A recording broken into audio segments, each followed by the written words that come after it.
Për këto informacione, vetëm pas pak është koha e intervistës së ditës.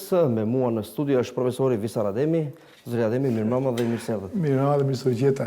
Është kënaqësi t'ju kemi në studio në këtë edicion të lajmeve. Kënaqësia dhe ime. Prej kohës së zgjedhjeve është e raport që jeni këtu dhe pikërisht do të flasim për politikë, për zhvillimet e fundit. Pak pasi i bën një vit, koalicioni vlen prej kur i shtrin dorën njëri tjetri liderët, duket se liderët do t'i ndajnë tash rrugët. Taravari është me një këmbë jashtë vlenit. Si vlerësoni këto zhvillime në këtë koalicion i cili përfaqëson shqiptarët në ekzekutiv? Shkëlzen, interesant është ta shohim fenomenin, jo ngjarje që ndodhin, sepse për që se shohim me doktrinë e tanishme, s'kemi për ta kuptuar asnjë fenomenin. Fenomeni, unë para disa ditëve kam bërë një status në rrjetet sociale, thash shumë mirë kemi qenë kur kemi qenë shumë keq. Edhe jam referuar gjithmonë atij 35 vjeçarit kur kemi patur një proces shumë partijak, edhe atë kur s'kishim fuqi politike, por kishim ideale. Ideale për përfaqësim të dinjitetshëm të shqiptarëve, ideal që do kemi arsim cilësor, ideal që do kemi sipërmas më të mirë shqiptar, ideal që do kemi ekonomi zhvilluar me qenje më zhvilluar. Çfarë fituam ne shkëlqej këto 35 vite? Fituam një grup për 50 vetave, të cilat janë super të pasur, njerëz të cilat janë rreth kryetarit apo kryetarit dhe kanë përdorur të drejtat kolektive shqiptarëve, të 500.000 njerëzve që janë në Maqedoni dhe i kanë tregtuar si mall në pazar edhe për të arritur pasurinë e tyre. Pasuritë e tyre shkojnë nga shtëpia në Taftaligje deri tek vikend të shtëpiat në përgjirin e Lalzit, para, kesh, që shohim të madhe, deri te mënyra se si ato operojnë nëpër komuna apo nëpër shtet, duke i toleruar maqedonasit që të bëjnë disa kriminalitete të vogla për ta mbajtur shqiptarin nën pranga. Kjo lloj koncepti i mbajtjes së tregtisë të drejtave shqiptarëve të 500.000 njerëzve, unë e kam bërë pak a shumë 50 veta, i bie që per capita ose për kokë banore 10.000 shqiptarë kanë mbajtur një funksionar të korruptuar shqiptar. Dhe ne kemi patur një grup njerëzish që janë skajshmërisht të korruptuar në emër të 500.000 shqiptarë. Po ajo që është e keqe është që shqiptarët vazhdojnë të varfërohen, ndërsa pushtetarët vazhdojnë të pasurohen. Këto jetojnë, kemi dikun të për 1/3 ose 2/3 në fakt jetojnë me $2 në ditë shqiptarëve dhe kemi gjysmë e shqiptarëve të cilat ikin në Europën perëndimore, ndërkohë që numri i këtyre personave të cilat pasurohen, po zmadhohet edhe kjo është një proporcion shumë i keq dhe negativ për shqiptarët.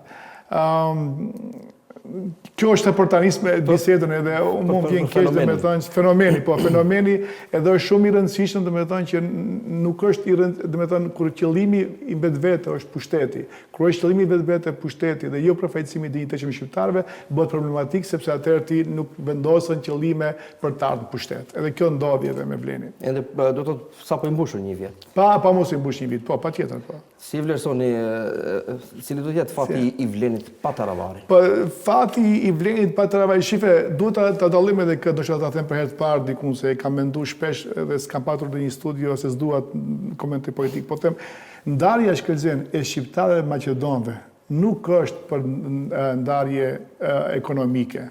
Maqedonësit nuk kanë konflikt me se si e shohin shqiptarët ekonomikisht, apo si i shohin shqiptarët në mënyrë arsimit, ose si e shohin shqiptarët në konceptin e korrupsionit, sepse nëse ka korrupsion në këtë lloj institucione multietnike, nuk ka mundësi të bëjë një rapal korrupsion pa mos e ditë pala tjetër. Domethënë ti ke drejtor të institucionit, atje janë bashkë, edhe ndajnë korrupsionin. Ndarja më e madhe e shqiptarëve maqedonëve bëhet në bazë të vertikales, në bazë kombit. Maqedonasit besojnë që ne do të kemi kombi numër 2, edhe nuk duhet të kemi fuqi politike, e cila do vinte nga fuqia ekonomike, edhe këtë këto të tjera domethënë që i ceku Vlenit domethënë për ideologji dhe për tema zhvillimore nuk janë të rëndësishme para çështjes. Prandaj është e rëndësishme legitimiteti i shqiptarëve. Nuk është për shkak se do e zdrojmë BDI-n, se nesër për shembull mund të kesh një parti, ja për shembull Vlenit do vazhdoj pa Taravari. Do kesh një parti e re e cila mund të ulin akoma të pazarin. Për punët e kombit s'ka më, domethënë këtu nuk ka dhe një lloj ndjeshmërie të madhe për çështjen kombëtare. Po deri se një parti politike ato nëse Vleni ka 100 funksionar në eshelonin e parë dhe dytë, ne do kemi 30. e ulën pazarin akoma më tepër. Edhe maqedonasit për fatin e keq tonin, sepse ato asnjë s'ka kuptuar që Sipas raportimeve ka pasur gjëra të tilla edhe gjatë bisedimeve për formimin e kësaj qeverie. Po prandaj po them edhe unë, do të thënë ka akuzuar BDI-n se BDI ka qëndruar prapaderës duke i ofruar VMRO-s madje shumë pak. Nuk e amnestoj, a është BDI, është ideja e legitimitetit kombëtar është më tepër duhet të kenë shqiptarë, duhet të kenë vija të kuqe. Nuk është se ne ndahemi me maqedonasit në lidhje për zhvillim ekonomik apo për korrupsion apo për arsim. Ne ndahemi mbi vija politike. Ato na shohin neve si kompici duhet t'i nështrohet maqedonasve, ato duhet të jenë parët për çështje strategjike eurointegrimeve ekonomike, ndërkohë që ne duhet të jemi të dytët edhe du ta pranojmë këtë pozicioni.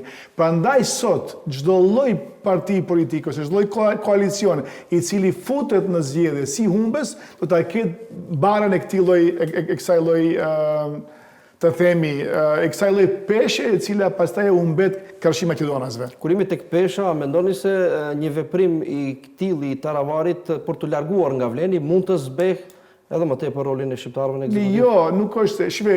Pozicioni i Vlenit ka qenë i zbehur për kur janë futur në fillim në pushtet. Thash edhe një herë, sepse legitimiteti BDI-a ka patur më ka dhe sa dush. Domethënë, ato mundeshin të kapeshin, domethënë për korrupsion të madhe, domethënë gjithçka që i kemi folë disa herë nëpër studiet e juaja, por legitimiteti i shqiptarëve është shumë i tepër i rëndësishëm sepse aty tregon që shumica e shqiptarëve ka një vullnet të përcaktojnë një parti politike për të ndejt Karshi Maqedonasve. Dhe këto dy lloj koncepte, domethënë, do duhet të bashkëqeverisin për mi qenë e gjithë shtetit. Tani kur ju futeni nga dera e vogël, edhe në shtesë të kësaj vendosin një lloj fotografie me Mickovski në mes dy raundeve, çfarë prisni ju që nesër dikush të t'ju jep ju fuqi politike apo edhe fuqi strategjike të resoreve, ato do mundohen ta minimizojnë në mënyrë masive rolin dhe peshën e politike, edhe pastaj kur e vën mbi këtë edhe cilësinë e përfaqësimit, atëherë bie ndesh, domethënë. Unë kam shkruar edhe me një vend tjetër që ne shqiptarë gjithçka që dim të 35 vjeçari ka qenë ndarje nga 3 parti politike, PPD, BDI, edhe PDSH edhe para ne kemi shkruar diku te 55 çështje partitë vogla. Ne jemi ndarë mbas rajoneve, ne jemi ndarë mbas krahinave, në bazë të qyteteve, në bazë se kam qenë unë ministër, do bëj parti 3, për inateve personale. Imagjinojnë tani nga 4 partitë bësh një, gjithë historia jonë ka qenë ndarëse për qarse, tani ju kërkojnë që nga 4 partitë bëhet një. E dua dhe dëshiroj të, për kjo është fenomen shumë i pamundur një lloj pjekurie që e kemi ne, domethënë me lloj kaq qetësi të madhe shumë partijake. Më vjen keq që e them, ama ne nuk kemi pjekur akoma si kom që të kemi unitet dhe bashkëndim të gjërave kur sa i përket çështjeve strategjike dhe madhore kombëtare tona. Kur po flasim për partnerët e koalicionit, konkretisht për koalicionin Vlen, sigurisht përmendet edhe BDI-n.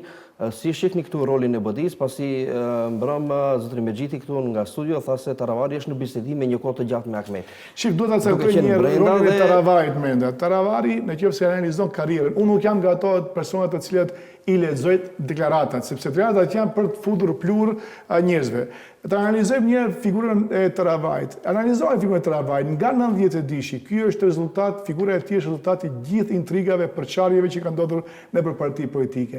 Ai e përçau fillimisht me Ndu Thaqin dhe shkoi te Bardhyl Mahmuti, pastaj nga atje e përçau Bardhyl Mahmutin dhe shkoi te Zjadin Sela, nga Zjadin Sela përçau e bëri lëmsh partinë e Zjadin Selës, shkoi te ku ta di unë, te Vleni. Pastaj akoma më keq është sepse e mbajti Ali Ahmetin disa herë në festival, nuk kujton ato takimet të cilat do bëhemi, kryeministri do bëhe, teknike kështu me radhë, e mbau deri në momentin e fundit dhe e përçau. Un kam dyshime të mëdha për figurën e këtij personi, edhe për qenjen kombëtare të këtij personi. Sot fatkeqësisht me Ndu Thaqi e tha punën e emrit, ama nuk është emri ai e cila e bën njeriu shqiptar për Maqedonisë apo për përkatësi etnike, e bën ndjesia. Sa ndjesi ke ti për një përkatësi etnike që e ke, sa je komod me atë që je. Edhe unë për rolin e këtij personi dhe për eksperiencën dhe për historinë e atij që ka, unë nuk kam pa përveç intriga, përçarje, ndarje kështu me radhë. Edhe nuk se di pse ka patur iluzion që figura e tij kur do vit te Vleni do ketë një lloj unifikimi ose një uniteti. Kur gjithçka që ka CV-ja e atij personi apo historia e atij personi janë përçarje, është ndarje, janë intriga, janë mashtrime kështu me radhë. Tani kujt i shërben dhe për çfarë agjende punon, thash edhe një herë, emri dhe mbiemri nuk bëjnë të jesh përkatësi. Ti mund ta ta kesh emrin Muhamet dhe ti je antifetar, apo mund ta kesh emrin Visar dhe ti je antikuptar, ti thua si angles apo si amerikan apo si maqedonas. Rolet nuk i bëjnë emrat, po i bëjnë veprat. Veprat janë goxha rëndësishme në këtë punë. Në këtë drejtim, ma mendoni se mund të ketë një bashkëpunim konkret për zgjedhjet lokale mes Ali Ahmetit dhe Arben Taravarit, duke pas parasysh se këta të fundit u pan duke shtrënguar duart në takimin që kishin takimin darras me presidentin Begaj këtu në Shkup. Po do ishte e pa logjikshme mos kenë bashkëpunim, sepse dy gjysma bën një njët plot. Edhe BDI-si duhet një kartë e duhur për pas fuqjasjen në pushtet, edhe aleancës të Taravajti duhet një kartë e cila do mundohet merr dhe një lloj të themi një lloj komune. Ajo që të dyja partitë humbasin është që BDI-ja e humbi shansin për ta reformuar njëherë për gjithmonë partinë nga kuadrat e korruptuar vjetër e kështu me radhë, sepse tani ardhja e Taravajt ose bashkëpunimi me Taravajt do ta stopon këtë proces. Edhe e dyta është e paimagjinueshme drejt para 2 javë ju në parlament thonë që këto janë korruptuar, këto janë të këqit e kombit shqiptar dhe pastaj shkoni edhe bashkëpunoni dhe kjo ideja e lloj konfuzitetit unë s'di si do mund të pritesh tek anëtarët e aleancës, të cilat janë krijuar si antipod i BDI-s. Tani si mund t'i thojë njeriu i cili e ka niyetin, e ka qëllimin e krijimit kundër një partie politike sepse mendon që nuk i çon proceset e duhura në vendin e duhur dhe ju thoni hajde tani të bashkëpunojmë me këto, aq më tepër që 2 javë përpara, 3 javë përpara vetë kryetari juaj i ka cekur në parlament si persona të këqinja, po njerëzit të cilat i kanë bërë dëm shumë dëm këtij populli. Zgjademi përpos Ahmetit dhe Taravarit me zotri Begajn këtu në Shkup u takua dhe Izet Mexhiti, Afrim Gashi, ndërkohë në Tiranë u takua dhe Zjadin Sela. Në një takim ju kemi pa dhe ju ndarës që keni realizuar me zotri Begajn. Përpos çështjeve ekonomike, besoj se keni diskutuar edhe për zhvillimet politike. Unifikimin e kombit, kjo ka qenë. Cila është porosia e Begajt? Unë kam kërkuar për shembull nga zotri Begaj të ketë vjet kuqe e kombit. Më falë që du të ndërpres, cili është tentimi i zotri Begaj? Tentimi i zotri Dëshiron t'i unifikoj faktorin shqiptar në Maqedoni apo t'i përçaj edhe më tepër? Unë nuk e kisha ndjesin që ai kërkon t'i përçaj. Unë e kisha ndjesin që shteti shqiptar kërkon që 2 gjëra mos kenë kompromise. Para është rruga e shqiptarëve drejt Brukselit, ose integrimeve euroatlantike, edhe rruga e dytë është rruga drejt Washingtonit. Domethënë këto janë 2 gjëra të cilat janë rezultate. Qëllimet, mekanizmat për të ardhur deri atje janë unifikimi kombëtar. Nuk mundet kësaj vëmëroje t'i bëj ballë as BDI-ja vet, as vleni vet, as shumërat pa mos patur. Unë e kuptoj domethënë që teknikat nuk mund të futemi të gjithë në qeveri. E kuptoj. Kësaj radhi ka takuar hisja i ka takuar vlenit, por duhet të ketë disa vije të kuqe kombëtare të cilat nuk mund të shkilen këto parimet. Nuk mundet të pranohen Maqedonas tërkohës, pusime shqiptarët të anashkalohen. Nuk mundet të pyeten vetëm për eurointegrimin e Maqedonisë si shqiptarët mos merren parasysh. Nuk mundet intelektualët shqiptarë të arrisin zërin për diskriminimet ekonomike edhe mos merren parasysh. Domethënë duhet vënë vjet kuqe. Dhe unë kam kërkuar nga zotëri Begaj të ketë edhe persona non grata nga shteti shqiptar për të gjithë ato pushtetarë shqiptarë të cilat i kanë shkelur këto parime të vjet kuqe. Keni dhënë emra? Jo, emër nuk ka patur si mekanizëm e kisha fjalën dhe me thonë që duhet të ketë, se vija e kuqe duhet të ketë për një parti. Jemi bërë për mëkat madh na shpëtoi Albin Kurti, na shpëtoi Bajram Begaj në një kohë që ne kemi patur pjekurime të mëdha politike në këto 35 vjet. Ne kemi kapacitet, ne kemi potencial, kemi njerëz, kemi faktorë njerëzor, vetëm kjo përçarje kaq e madhe që ekziston ndërmjet partive politike dhe thash disa figura brenda këtyre partive politike, të cilat e çojnë ujin në mullirin e VMRO-s përpara i kanë çuar në SDM-s e kështu me radhë. Domethënë unifikimi duhet të jetë patjetër sepse kombi është në rrezik. Cilit janë përshtypjet e zotrit Begajt nga takimet me liderët? Përshtypjet janë si ato që i kemi edhe unë dhe ju, të gjithë në qëndrimet e veta. Konfuzitet madh, ka kakofoni të madhe, nuk ka koordinim, ka çakordim, nuk ka vizion. Shqipe nuk mund të jetë pushteti qëllim vetë. Ai është rezultat. Qëllimet janë ato që të shpas ideale të cilat ju i përshkruani si parti politike. Qëllimi 1, 2, 3, 4, rezultati pastaj është pjesëmarrja në qeveri apo jo. Kur ju futeni pa ideal, pa qëllim menda, vetëm për ta rënuar një parti politike, ju e rënoni dhe pozicionin kombëtar të juaj, sepse e futeni, e ndryshoni njëri me tjetrin, atëherë edhe ndryshohet edhe konstelacioni politik i juaj. Zoti Ademi, cilat janë gjasa që në Vjeshtë bashkë me lokale të kemi edhe zgjedhje parlamentare? Shumë dhaja. Po nga ana tjetër, cila do të jetë kostoja atyre zgjedhjeve, duke pasur parasysh se ndodhemi në një luftë ekonomike globale me tarifa, me kundër tarifa ndaj Amerikës dhe Kinës dhe vendeve të Bashkimit Evropian. Evropian. Unë se kuptoj shkelzim pse pushtetarët tonë ose ato që quhen udhëheqës partia këto nuk e kuptojnë këtë ndjeshmëri. Bota ndryshon me të madhe. Tarifat e reja nuk kanë vetëm koncept ekonomik, ato kanë edhe koncept politik. Sot tarifat janë vendosur si kundër antipod ose kundër përgjigje e rritjes të madhe të Kinës. Domethënë, nuk e dini, supremacia e Kinës kundër Amerikës është 3-1. Kina eksporton më tepër 3 fishin më tepër se sa në Amerikë sa që importon nga Amerika.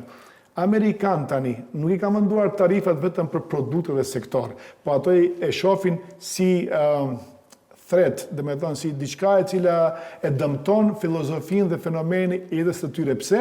Sepse këtë kjo lloj supremacie tregtare që ka Kina transferohet ose përkthehet në zhvillim teknologjik, zhvillim ushtarak, kështu me radhë. Dhe me thonë Kina tani po bëhet lojtari global numër 1, edhe kjo do krijojë aleanca të reja politike. Ne akoma zihemi kush do jetë i pari i këtij, kush do jetë i pari i atij, ndërkohë që s'ke as edhe një lloj pushteti real, e ke më tepër irreal, surreal, e ke sa që e ke real. Ndërkohë që bota lëvizet me shpejtësi të madhe, nuk e ka kërkush galën e Maqedonisë.